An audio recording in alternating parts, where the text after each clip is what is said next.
Brasil. O país que abriga a maior biodiversidade do planeta Terra, a quinta maior nação do mundo, com uma variedade de biomas, ecossistemas e espécies que só muito recentemente começamos a valorizar. Do ponto de vista natural, o país mais rico do mundo, mas será o seu passado profundo tão diverso quanto o seu presente? A resposta vai te surpreender. O dinossauro mais antigo conhecido é gaúcho. O maior dinossauro do Brasil é mineiro. O Cretáceo do Nordeste transborda com alguns dos fósseis mais diversos e bem preservados do planeta. E esse é só o começo. Eu te convido a viajar no tempo sem sair do lugar, para conhecer a diversidade de paisagens e animais brasileiros durante a Era Mesozoica. No caminho, conheceremos alguns dos mais importantes dinossauros do Brasil e entenderemos como o nosso território evoluiu durante esse tempo. Tudo isso para responder a nossa pergunta: como era o Brasil na Era dos Dinossauros? Esse documentário é inspirado e baseado na obra de Luiz Anelli, ilustrada por Júlio Lacerda, o novo guia completo dos dinossauros do Brasil. Seja bem-vindo ao Brasil da Era Mesozoica.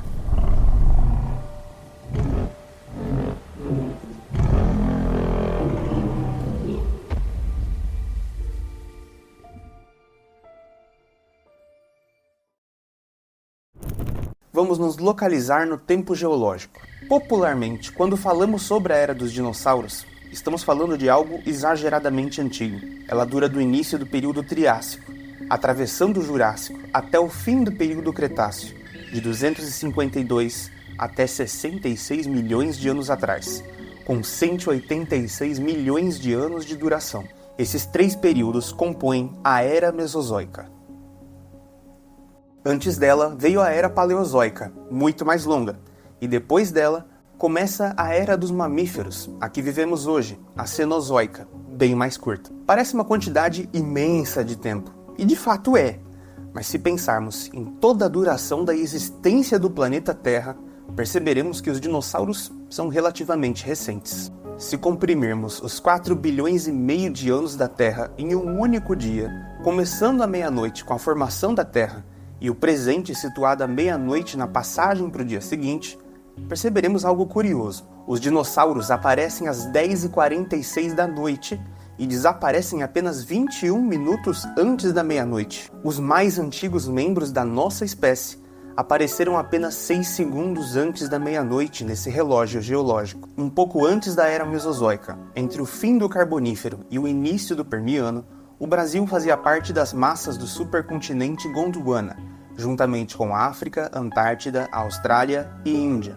O desenho característico dos litorais brasileiros, assim como todas as nossas praias, não existiam, porque o Oceano Atlântico ainda não existia, e as regiões que são hoje litorâneas eram o interior de um vasto continente a milhares de quilômetros do oceano. Estávamos posicionados numa latitude muito mais próxima do Polo Sul, e por durante muito tempo, uma boa parte do Cone Sul e parte do Brasil Central estavam cobertos por uma imensa geleira. Essa é a Glaciação Karoo, que deixou marcas em boa parte do território brasileiro, como no interior de São Paulo, que abriga os mares de Penedos, rochas arredondadas que chamamos de matacões glaciais, retrabalhados pela geleira durante a Glaciação Karoo, assim como a rocha Montonet, em Salto, que preserva uma marca de arranhão deixada pela passagem do gelo, o fóssil de uma geleira. Mas também o Lago do Varvito, em Itu, que era um lago subglacial durante o inverno, com icebergs que transportavam rochas, às vezes bastante grandes, que caíam no sedimento e ali permaneceram pelos últimos 300 milhões de anos. Na superfície das rochas, que um dia foram o fundo desse antigo lago, marcas de pegadas de pequenos artrópodes. O chão no Lago do Varvito é abarrotado de iquinofósseis. O sul do Brasil inteiro estava debaixo de uma camada de quase 1 quilômetro de gelo, e por quase todo o território do Brasil, regiões áridas se espalhavam nesse mundo frio e seco, muito parecido com os desertos gelados da Argentina atualmente. Durante o Permiano, o último período antes da Era dos Dinossauros, os animais tetrápodes, com 4 patas, se adaptaram para os ambientes mais secos, principalmente através dos ovos amnióticos, que permitiram a reprodução fora da água, como a que os anfíbios usam até hoje. Esses animais amniotos se dividiram em duas linhagens: os sinápsidos, como nós mamíferos e muitos outros grupos extintos, e os saurópsidos, todos os répteis que você puder imaginar, e mais um monte de grupos extintos e as aves. Isso significa que os dinossauros são saurópsidos, assim como seus parentes mais próximos, os crocodilos, mas também os lagartos, tartarugas e cobras. Os saurópsidos ocuparam papéis humildes nos ecossistemas permianos, que eram dominados por sinápsidos, que eram mais próximos dos mamíferos, apesar de muitas vezes não parecer, e anfíbios temnospôndilos gigantes nas regiões úmidas e oceanos. O Permiano brasileiro também é uma época com uma biodiversidade impressionante, que vale um documentário por si. Mas nós ainda nem chegamos na era dos dinossauros. Ao longo do Permiano, as massas do norte se juntaram a Gondwana, formando o supercontinente Pangeia. Ele não foi o primeiro, mas é certamente o mais famoso supercontinente conhecido. Isso isolou ainda mais o território brasileiro da umidade do oceano, tornando as condições ainda mais áridas e desafiadoras. Com todas as massas de terra do planeta reunidas em uma forma de C, formaram-se dois oceanos, o gigantesco Pantalassa e o Mar de Tétis, no interior da Pangeia. O ápice desse tempo extremamente ativo geologicamente foi quando grandes derrames basálticos aconteceram onde hoje é a Sibéria. Essas erupções podem ter durado milhares a milhões de anos, depositando quilômetros de rochas vulcânicas e envenenando a atmosfera. A cascata de eventos ecológicos desencadeada pela aridez global, combinada com as mudanças climáticas e químicas trazidas pelos derrames, provocou a extinção em massa mais aniquiladora da história dos animais. A chamada Grande Morte, ou extinção permo-triássica, atingiu quase 90% das formas de vida do planeta, pondo um fim às linhagens dominantes do Permiano e abrindo as oportunidades de um recomeço. Quando a poeira assentou e o planeta pôde lentamente se recuperar, o jogo da evolução havia virado de ponta cabeça. Os saurópsidos puderam aumentar de tamanho e se diversificar, apesar dos sinápsidos não terem ficado para trás, com linhagens muito bem-sucedidas e até gigantescas. Muitos dos novos grupos de saurópsidos, entre eles os arcossauros, que abrigam os dinossauros e crocodilos, se diversificaram explosivamente nos primeiros milhões de anos do Triássico, mas os dinossauros não estavam entre eles. Foi só mais de 20 milhões de anos Triássico adentro que a linhagem dos dinossauros se separou dos seus arcossauros ancestrais. O que define o grupo, assim como qualquer grupo biológico, é que eles são todos parentes mais próximos entre eles do que com qualquer outro grupo de animais, como os pterossauros, que são o grupo mais próximo dos dinossauros, mas não são dinossauros, embora ambos se unam para formar os avemetatarsáldeos. Todos os animais dessa linhagem dos dinossauros, que inclui um ancestral comum, e todos os seus descendentes compartilham algumas características, e por isso as aves ainda são dinossauros, e nunca deixarão de ser. Na biologia, uma vez que você faz parte de um grupo, você sempre vai pertencer a ele. Os dinossauros são definidos por algumas características compartilhadas no seu esqueleto, no crânio, vértebras, membros, como a fusão de pelo menos 3 vértebras sacrais e um acetábulo aberto. Os primeiros dinossauros eram pequenos, bípedes e generalistas, muito provavelmente vivendo de comer insetos e pequenos vertebrados.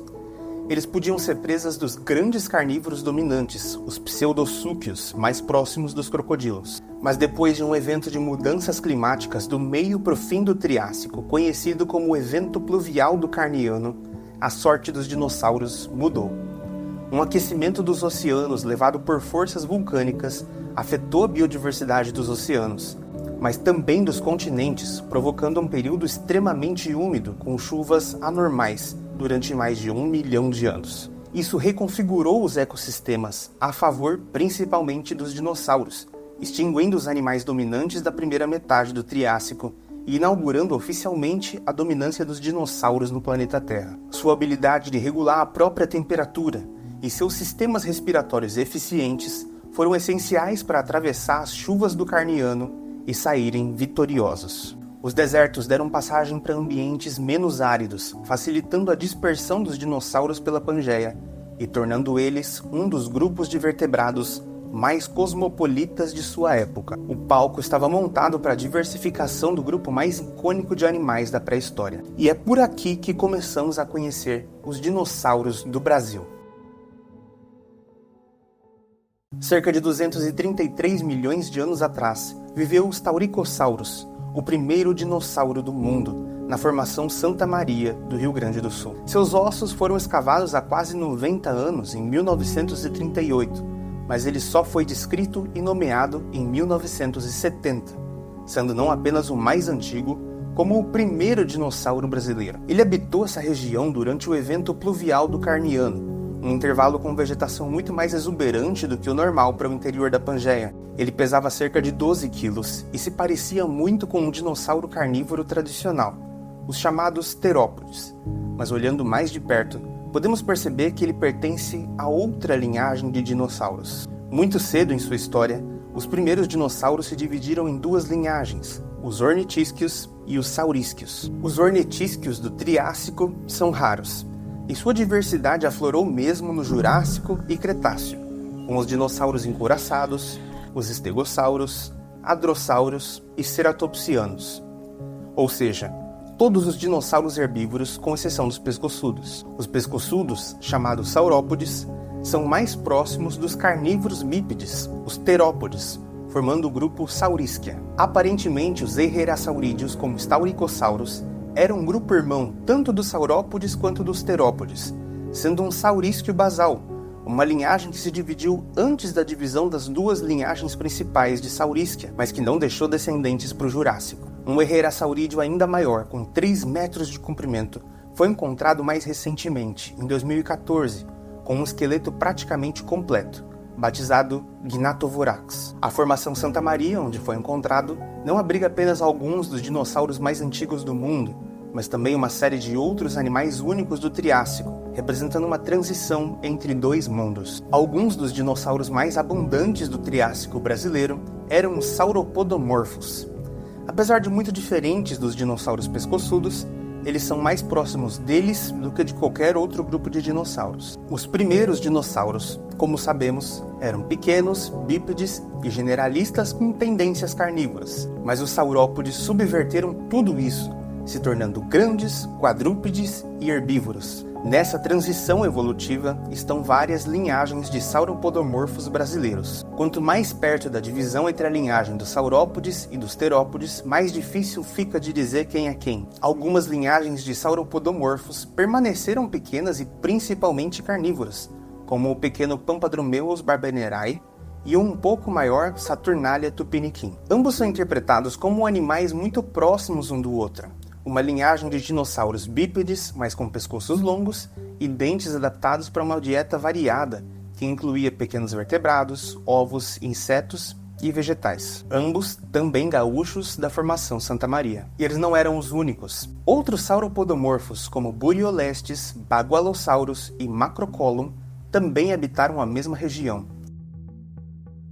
Buriolestes era pequeno e vivia de forma semelhante a Pampadromeus e Saturnalia. Bagualosaurus era maior, tinha as patas traseiras mais largas e provavelmente se alimentava mais de plantas do que de animais. Mas Macrocolum era praticamente uma miniatura bípede dos dinossauros pescoçudos, com seus dentes denunciando uma dieta já quase completamente herbívora. Isso significa que existiam sauropodomorfos de diversos tamanhos e hábitos, ocupando diversos nichos ecológicos simultaneamente. Eles foram alguns dos primeiros dinossauros muito bem-sucedidos, mas percebemos que durante o início da diversificação dessa linhagem durante o Triássico, os famosos terópodes e herbívoros ornitísquios estavam quase ausentes. Sauropodomorfos foram os primeiros dinossauros herbívoros verdadeiramente grandes, e se espalharam por todo o planeta, com parentes como Plateossauros sendo conhecidos da Alemanha, por exemplo. Através da confirmação dos fósseis do sul do Brasil e norte da Argentina,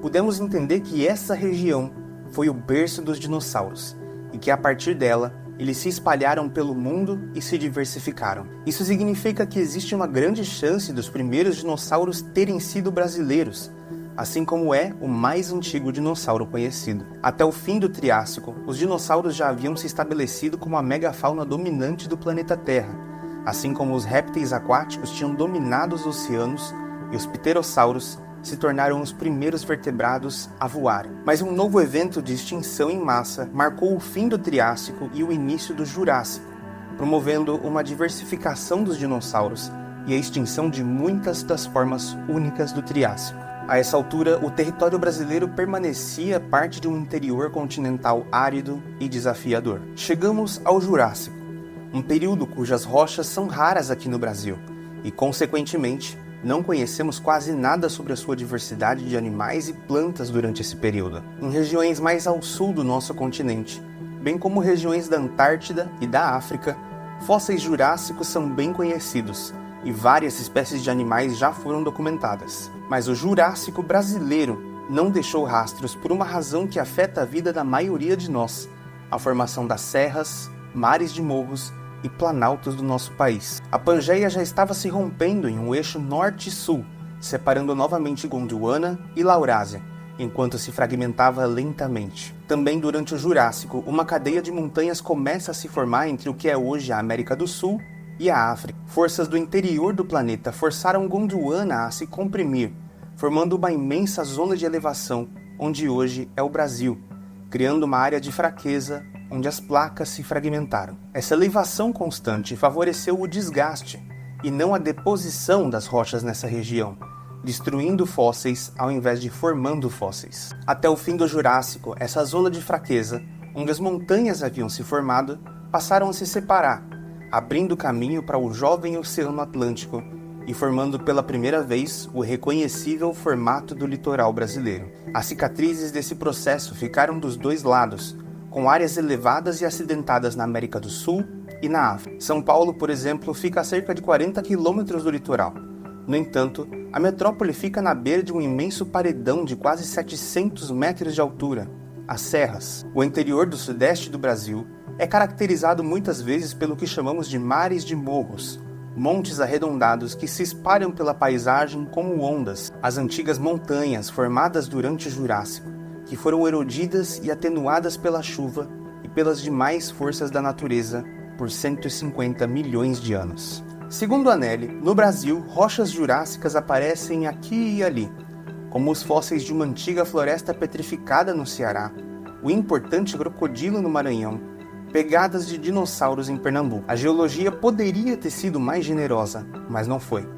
Os 46 milhões de anos do Jurássico brasileiro permanecerão um grande mistério para nós até que novas e improváveis descobertas ocorram. O fóssil de dinossauro mais significativo do Jurássico brasileiro também vem de terras gaúchas, na Formação Guará, na cidade de Rosário do Sul. Ele é uma trilha de 2,40 metros de comprimento com 5 pegadas, 4 delas de patas traseiras com 32 centímetros de comprimento, que pertencem a um anquilossauro, o grupo de dinossauros herbívoros fortemente armados. Eles são também os anquilossauros mais antigos da América do Sul, com 150 milhões de anos de idade. Isso significa que, por mais que não tenhamos muitos fósseis, existiam dinossauros até mesmo bem grandes por aqui durante o Jurássico.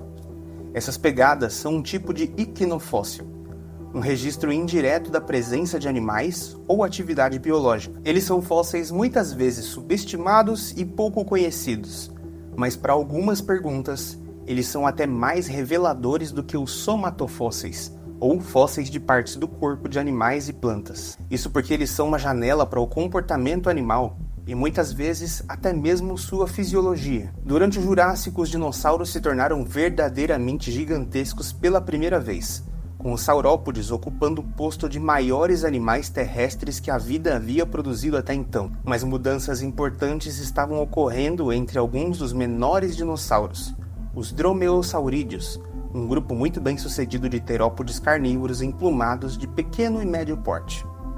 Acreditamos que eles tenham sido os dinossauros mais inteligentes, sociáveis e sofisticados cognitivamente. Seus sacos aéreos e penas acabaram sendo cooptadas para uma função revolucionária evolutivamente: o voo batido. Alguns dos primeiros dinossauros aparentados com as aves do Jurássico, como o Archaeopteryx, não tinham os músculos necessários para bater as asas e sustentar o voo batido, mas eles tinham garras afiadas adaptadas para escalar árvores e planar de um ponto até outro com muita precisão. Até o fim do Jurássico, a linhagem das aves já tinha aperfeiçoado até mesmo o voo batido, começando a competir com os pterossauros por recursos no nicho de vertebrado voador. Muitos têm a ideia de que as aves só evoluíram depois da morte dos dinossauros tradicionais, mas isso não é verdade. Do fim do Jurássico até o fim do Cretáceo, elas eram só mais um tipo de dromeossauro hiperespecializado para o voo. Seres muito parecidos com passarinhos já atormentavam os dinossauros gigantes há muito tempo quando eles finalmente morreram. Se pudéssemos conhecer o Jurássico brasileiro, certamente nos surpreenderíamos com algumas das primeiras aves e primeiros dinossauros colossais. Com o fim do enigmático Jurássico, começa o Cretáceo brasileiro, um dos períodos e lugares mais vibrantes e ricos da paleontologia. Durante o Cretáceo, as plantas com flores e frutos se diversificaram e se expandiram, se tornando cada vez mais comuns, coevoluindo com os insetos sociais megadiversos, no que chamamos de Revolução Terrestre do Cretáceo. Nós, mamíferos, já tínhamos nos dividido entre os placentários e os marsupiais há muito tempo, e vivíamos de formas mais diversas do que somos levados a crer. Na medida em que Gondwana se fragmentava, o Oceano Atlântico crescia, trazendo cada vez mais umidade para as massas de terra continentais. O Cretáceo é um período muito longo, com quase 80 milhões de anos de duração, nos quais o território do nosso país se transformou profundamente. As regiões mais ao norte, chuvas fortes e volumosas vindas das águas equatoriais quentes sustentavam ecossistemas exuberantes e repletos de dinossauros, muitos deles com modos de vida ligados aos rios e lagos, como os grandes carnívoros piscívoros aparentados com o espinossauros africano, mas também os pterossauros pescadores. Mais ao sul, as chuvas eram bem mais raras, e grandes desertos com vegetação baixa se estabeleciam. Como a separação entre os continentes de Gondwana era mais recente do que a separação com os continentes do norte, nossa fauna se assemelhava muito à africana. Tanto na América do Sul quanto na África, os principais dinossauros herbívoros eram os saurópodes pescoçudos. Já os carnívoros mais dominantes eram os espinossaurídeos, carcharodontosaurídeos e abelissaurídeos. A dança tectônica do fim do Mesozoico acabou formando a dorsal mesoatlântica. Essa cadeia de montanhas, chaminés e vulcões submarinos parece uma costura que atravessa do Polo Norte até o Polo Sul do planeta. E é aqui que a nova plataforma oceânica é formada. Nela estão as rochas mais recentes do assoalho do Oceano Atlântico. E quando nos distanciamos dela, na direção da América do Sul e da África, encontramos bandas de rochas cada vez mais antigas. Do outro lado, a placa oceânica é forçada para baixo da placa continental, causando a elevação da imensa Cordilheira dos Andes, a mais longa do planeta. É por isso que Brasil e África se encaixam, assim como o norte da África encaixa no sudeste da América do Norte. Até agora, todos os dinossauros que conhecemos vinham da grande bacia do Paraná, que abriga, entre muitas formações, a Santa Maria. Ela parou de ser depositada no início do Cretáceo, quando grandes camadas de magma oriundas do vulcanismo gerado pela separação entre a América do Sul e a África foram expelidas. Acima dessas espessas camadas de rochas vulcânicas estão as rochas formadas no grande paleodeserto de Botucatu. Segundo Anneli, nas suas areias, 140 milhões de anos atrás, dinossauros, mamíferos, lagartos e artrópodes deixaram impressas milhões de pegadas. Essas pegadas são iquinofósseis, muitas vezes muito curiosos, como é o caso de dois urólitos conhecidos de dinossauros pela paleontologia, uma marca de xixi fossilizada. Em Araraquara, no interior de São Paulo, foi recuperado um fóssil acompanhado de pegadas, interpretado como a marca da urina de um dinossauro ornitísquio de 7 metros de comprimento. A força da excreção de mais de 1 litro de urina, a quase 2 metros do chão, foi capaz de deixar uma marca característica na rocha, que foi soterrada e preservada pelos últimos 140 milhões de anos. Nas areias da bacia do Rio do Peixe, no estado da Paraíba, outra pegada importante foi encontrada, pertencendo a um dinossauro ornitópode gigantesco com cerca de 12 metros de comprimento, e viveu na Paraíba 125 milhões de anos atrás. Ele deixou uma sequência de cerca de 40 metros, composta por 32 pegadas, cada uma delas com o diâmetro médio de 45 centímetros. Descobertos em 1920, no sítio paleontológico do Vale dos Dinossauros, em Sousa, na Paraíba, uma das bacias sedimentares mais ricas, extensas e impressionantes do Brasil, é a São Franciscana, que se estende de Minas Gerais até o Piauí. Ela guarda trechos do início do Cretáceo, mas também muitos fósseis muito mais antigos e muito mais novos. 2 dos dinossauros mais importantes do Brasil foram encontrados na formação Quiricó, em Minas Gerais, onde aflora o Cretáceo inferior, 130 milhões de anos atrás. 64 milhões de anos antes da queda do asteroide. Spectrovenator e Tapuiasaurus são especiais por 2 razões. Eles são 2 de apenas 3 crânios completos de dinossauros conhecidos do Brasil, e porque foram encontrados juntos. O nome Spectrovenator, ou Caçador Fantasma, foi dado porque durante sua descoberta ele apareceu por baixo do Tapuiasaurus, o que sugere que ele pode ter morrido sufocado pelo imenso peso de Tapuiasaurus. Spectrovenator era um predador abelissaurídeo de médio porte, com 2,5 metros de comprimento. Ele não tem as características acentuadas dos abelissaurídeos mais recentes, como a cara achatada do Carnotaurus, mas é uma peça importante para entender a evolução deles em Gondwana, onde se tornaram predadores muito bem-sucedidos. Já Tapuiasaurus é um saurópode de 13 metros de comprimento, que apesar de não ser tão colossal quanto seus parentes argentinos, que se tornaram os maiores animais terrestres conhecidos, ele é importante por preservar um dos poucos crânios de saurópodes titanossauros muito bem preservados e completos. Além disso, ele tem traços anatômicos surpreendentemente derivados para um animal de sua idade, puxando a existência de titanossauros mais modernos em quase 30 milhões de anos. Ambos morreram na beira de um lago, onde foram soterrados antes de serem consumidos. Na medida em que o Cretáceo avançava e a América do Sul e a África se separavam, as forças tectônicas abriam grandes fendas onde hoje é o nordeste do Brasil, que foram lentamente sendo preenchidas com sedimentos. Uma dessas fendas se tornou a grande bacia sedimentar do Araripe, que atravessa o Ceará, Pernambuco e Paraíba, cuja camada mais famosa é composta pelo Grupo Santana, que inclui as formações Crato, Ipubi e Romualdo, paleoambientes de lagos rasos e vegetação semiárida. A qualidade dos fósseis de plantas, insetos, anfíbios, peixes, tartarugas, crocodilos, pterossauros e dinossauros preservados excepcionalmente faz desse um dos 10 sítios paleontológicos mais importantes e ricos do planeta Terra, uma verdadeira janela para o Cretáceo Médio.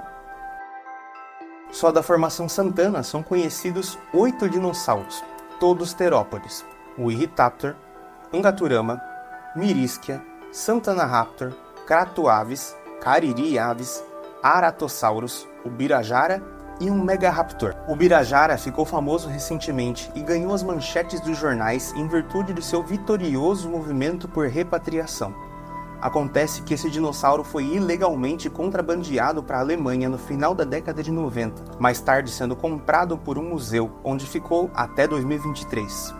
A pressão nas redes e na justiça, por parte da comunidade paleontológica, pedindo para que o Estado alemão reconhecesse a legislação brasileira e nos devolvesse o fóssil, acabou surtindo efeito, e hoje ele está mais perto de casa. Muitos argumentam contra a repatriação, dizendo que fora do Brasil esses fósseis estão mais protegidos, e apesar disso acusar justamente o descaso dos nossos governantes com a ciência brasileira como um todo, precisamos entender que a Europa, assim como qualquer outro lugar do mundo, está vulnerável a catástrofes que levam à perda do patrimônio histórico.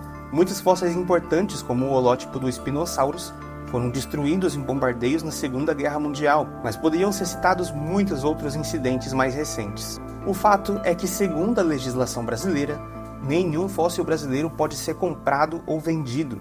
Todos pertencem ao Estado e devem ser guardados em museus e acervos de instituições de pesquisa e ensino. Isso evita o mercado do colecionismo e o tráfico de fósseis, que na maior parte do mundo tornam inacessíveis aos cientistas e pesquisadores o estudo de alguns dos fósseis mais completos e impressionantes do mundo, guardados por colecionadores ricaços. Mas o Birajara tem outro motivo para ser famoso. Ele pode ser o primeiro dinossauro com penas usadas como display sexual. Essas longas penas em formato de bastão se parecem muito com as penas extravagantes de aves do paraíso, que as usam para atrair parceiros sexuais. Isso significa que as aves herdaram isso de dinossauros não avianos, e que o Birajara provavelmente tinha cores chamativas e dançava para atrair parceiros. Com cerca de 1,5 metro de comprimento, o Birajara é um dos muitos fósseis extremamente bem conservados dessa região. A preservação de estruturas moles e delicadas, como a pele e penas de muitos animais, pode nos trazer informações sobre as suas aparências e modos de vida que apenas seus esqueletos jamais revelariam. Se encontradas pequenas células de pigmento fossilizadas, podem até mesmo ser inferidas as cores em vida desses animais. Tamanha é a fineza da preservação dessas camadas. Cratoavis foi uma pequena ave Enantiornites, que viveu, como o nome denuncia, na região do Crato, 115 milhões de anos atrás, se alimentando de insetos. Com 13 centímetros de comprimento, seus ossos frágeis e delicados só podem ser preservados em condições excepcionais, o que faz com que os fósseis desses antigos grupos de aves sejam raros. De longe, ele parecia um pássaro qualquer, mas de perto percebemos que não é nada disso. Diferente das aves, ele tem um bico com dentes verdadeiros e 3 dedos com garras afiadas nas asas. Apesar de voarem muito bem, características intermediárias entre os dinossauros não avianos e as aves. Tanto o Irritator quanto o Angaturama eram dinossauros espinosaurídeos, aparentados com o famoso Spinosaurus africano, apesar de não serem tão grandes quanto ele, com 8 metros de comprimento. Eles tinham um hábito majoritariamente piscívoro, se alimentando das mais de 30 espécies de peixes conhecidas da mesma formação que ambos. Nessas lagunas do Cretáceo, 120 milhões de anos atrás, os dinossauros semiaquáticos estavam entre os principais predadores. Infelizmente, o Irritator, apesar de pertencer ao Brasil, está também na coleção de um museu alemão, tendo sido contrabandeado durante a década de 90 para lá. Movimentos de repatriação têm tomado força após a volta do Ubirajara para casa, e focam agora em trazer o crânio do Irritator de volta para o Piauí, sua casa. O nome foi dado porque seu crânio foi de difícil interpretação, sendo considerado irritante pelos cientistas que o descreveram em 1996. O outro espinosaurídeo brasileiro, além do Irritator e do Angaturama, é o gigante Oxalaia quilombensis. Ele sim tinha um porte semelhante ao do Spinosaurus africano, tendo sido recuperado na bacia de São Luís Grajaú, no Maranhão. Assim como hoje, no Cretáceo, essa era uma região litorânea que sofria a influência das marés constantes e os rios encontravam o oceano, depositando camadas imensas de sedimentos, por muitas vezes contendo cacos de esqueletos de animais. Oxalaia era um desses cacos. Ele é conhecido por 2 fragmentos do focinho, que por mais que muito humildes, revelam muito sobre esse animal, principalmente seu tamanho e seu parentesco com o Spinosaurus. Muitos paleontólogos entendem que talvez Oxalaia não seja completo o suficiente para propor uma nova espécie, muito menos um novo gênero de dinossauros, argumentando que pode se tratar de um Spinosaurus brasileiro. Não seria absurdo, já que o norte da América do Sul e da África e a Europa, localizadas em regiões mais equatoriais, eram ricas em espinosaurídeos e estavam muito mais próximas do que hoje. Sendo o Spinosaurus quilombensis ou Oxalaia quilombensis, o fato é que havia um megaterópode de aproximadamente 15 metros de comprimento, maior do que o Tiranossauros, vivendo no Maranhão 100 milhões de anos atrás. Mas ele não era o único carnívoro gigante do Maranhão, porque na formação Alcântara encontramos dentes de um Carcharodontosaurídeo de tamanho comparável ao Carcharodontosaurus africano e o Giganotosaurus argentino. Essa família de dinossauros fez muito sucesso em Gondwana durante a primeira parte do Cretáceo, sendo extintos e substituídos por novos predadores cerca de 90 milhões de anos atrás. Com 12 metros de comprimento, ele era tão longo quanto o Rex, mas essas medidas são estimativas aproximadas, já que apenas seus dentes foram recuperados e nenhuma espécie tenha sido nomeada. As rochas mais recentes em que dinossauros brasileiros foram encontrados fazem parte da Bacia Bauru, que se estende pelo Paraná, São Paulo, Mato Grosso do Sul, Mato Grosso, Goiás e Minas Gerais. Elas representam uma região desértica e semiárida que existiu aqui entre 95 e 65 milhões de anos atrás, quando nos posicionávamos em um cinturão de aridez do planeta Terra, fazendo da vida desafiadora. Bertasaura foi uma das espécies adaptadas a esse ambiente, tendo sido descoberta no Paraná, em Cruzeiro do Oeste, em camadas de 85 milhões de anos da formação Bauru. Ele não parece, mas é o terópode mais completo conhecido do nosso país,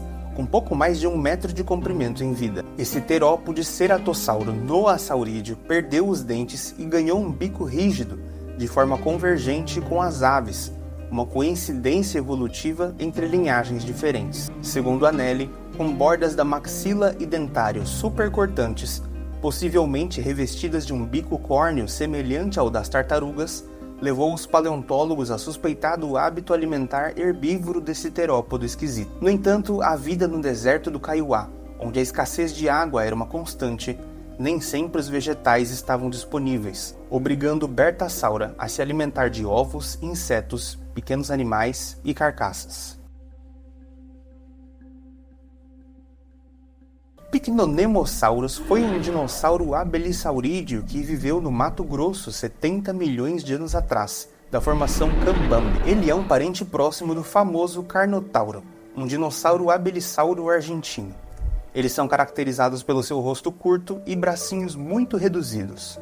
Com 9 metros de comprimento, ele é o maior dinossauro abelissaurídeo conhecido pela ciência, muito provavelmente um dos maiores predadores de seu ecossistema. Outro abelissaurídeo foi encontrado em 2014, no noroeste do estado de São Paulo, entre as cidades de Ibirá e Uchoa, sendo batizado com um curioso nome Thanos, que significa morte, em referência ao vilão das histórias em quadrinhos. Thanos, o dinossauro, tinha cerca de 5 metros de comprimento e viveu 70 milhões de anos atrás. Ele é conhecido por apenas uma vértebra do pescoço, que apesar de parecer pouco, é muito diagnóstico, que significa que podemos inferir muito sobre esse dinossauro somente por essa peça do seu esqueleto, com todas as suas características únicas. Claro que o esqueleto completo provavelmente mudaria a representação dele, mas extrapolar sua aparência a partir de seus parentes próximos é o melhor que a ciência é capaz de fazer a partir do material conhecido. Uberaba titã e Austroposeidon são dois dos animais que disputam o posto de maior dinossauro brasileiro, ambos com um comprimento estimado em 26 metros. Eles eram saurópodes titanosaurídeos,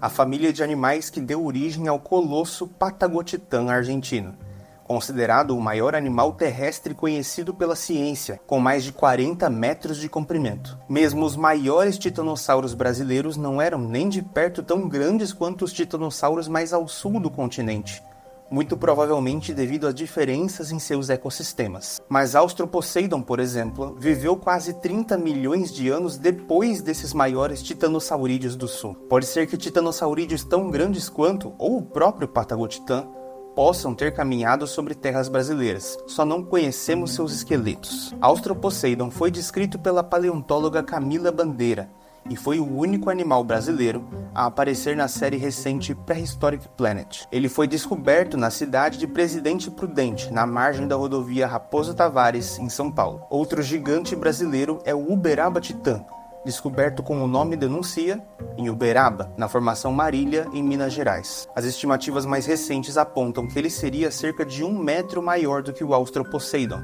e como seu esqueleto é significativamente mais completo, ele é considerado por muitos o maior dinossauro conhecido do Brasil, e na verdade, o maior animal terrestre que já pisou no nosso país, cerca de 70 milhões de anos atrás. Tendo vivido no fim do Cretáceo, esse pode ter sido um dos dinossauros que estavam aqui para presenciar a queda do asteroide que pôs um fim ao Mesozoico. Outros titanossauros brasileiros eram muito menores, como os nanicos Ibirânia e Brasilotitã, que pesavam menos do que um elefante africano. Ibirânia foi um pequeno titanossauro herbívoro de cerca de 6 metros de comprimento, o menor conhecido de sua linhagem, tendo sido descoberto em 2005 na cidade de Ibirá, em São Paulo. Já o Brasilotitã é um pouco maior, com cerca de 8 metros, mas ainda pequeno para um saurópode, encontrado em 2000 também na margem da Raposo, em Presidente Prudente, em São Paulo. Os herbívoros dessa região podem ter diminuído de tamanho em função da pressão seletiva por herbívoros que consumissem menos energia, já que eles viveram em ambientes áridos, cuja vegetação não era nada exuberante, e titanossauros muito maiores provavelmente não sobreviveriam. Saurópodes pequenos também são conhecidos em ilhas, onde a disponibilidade mais limitada de alimento favorece o encolhimento das linhagens de herbívoros gigantes. A era dos dinossauros chegou ao fim com um impacto extraterrestre que marcou a passagem do Cretáceo para a era dos mamíferos, o evento que criou a cratera de Chicxulub no Golfo do México, quase 66 milhões de anos atrás, foi gerado por uma rocha de cerca de 10 quilômetros de diâmetro, maior do que o Monte Everest. Os terremotos, explosões, ondas de choque, tsunamis Incêndios e oscilações climáticas bruscas por milhares de anos deram conta de extinguir todos os animais maiores do que 15 quilos. Entre eles, todos os dinossauros não avianos. Um grupo de terópodes sobreviveu, inclusive com algumas linhagens, todas aves sem dentes e com bicos, que passaram a se diversificar na ausência de seus antigos competidores pelos céus, os pterossauros. Hoje, elas são os vertebrados terrestres mais diversos, com cerca de 10.000 espécies, sendo o Brasil o país mais rico em aves do planeta Terra. Isso significa que moramos num país que abriga a maior parte dos dinossauros viventes atualmente e que, mais do que qualquer outra nação, somos responsáveis pela sua preservação. A devastação quase completa da Mata Atlântica e os graves impactos da fragmentação e desmatamento no Cerrado, Amazônia, Pantanal e Caatinga, assim como a presença de animais domésticos invasores, tem sido o principal desafio de muitas populações de aves, cada vez mais isoladas e perto da extinção. Como pudemos ver, o Brasil é um país rico em diversidade, tanto em seu presente como em seu passado profundo. E é de nossa responsabilidade prezar pela preservação e reconstrução dos nossos biomas, tarefa inadiável da nossa geração. Mas também do nosso patrimônio histórico, mineral e fossilífero, já tão depredado e criminosamente apropriado por países de mentalidade colonial. Em um tempo macabro em que muitas pessoas maltratadas pelo sistema educacional sequer acreditam na evolução, na existência dos dinossauros ou nos impactos negativos da nossa ação no clima e nos ecossistemas, é mais importante do que nunca reafirmar o valor desses nossos tesouros. Os dinossauros brasileiros que conhecemos hoje estão extintos e jamais voltarão à vida. Mas ainda dá tempo de prevenir a extinção de muitos dos dinossauros brasileiros atuais. Um agradecimento ao professor Anelli pelo seu trabalho em favor da ciência e da divulgação científica que inspirou esse documentário. Sem as artes do brilhante Júlio Lacerda, nem o livro nem esse vídeo seriam os mesmos. Se o livro te interessou, considere comprar pelo link abaixo na descrição e ajudar o canal e os autores. Se você é de um dos lugares em que dinossauros brasileiros viveram, eu quero saber nos comentários. A paleontologia é uma ciência rica, interdisciplinar e complexa, mas nós produzimos um curso que pode te ajudar a se familiarizar com os conceitos básicos para entender a história natural e a evolução. No curso Evolução, Terra e Tempo, temas-chave para entender e estudar mais da paleontologia são discutidos de forma didática e objetiva. Para ter acesso a todas as aulas, é só se tornar membro do canal. Se quiser um gostinho, é só ver as aulas públicas aqui. Ser membro é a melhor maneira de ajudar nosso projeto, mas não é a única.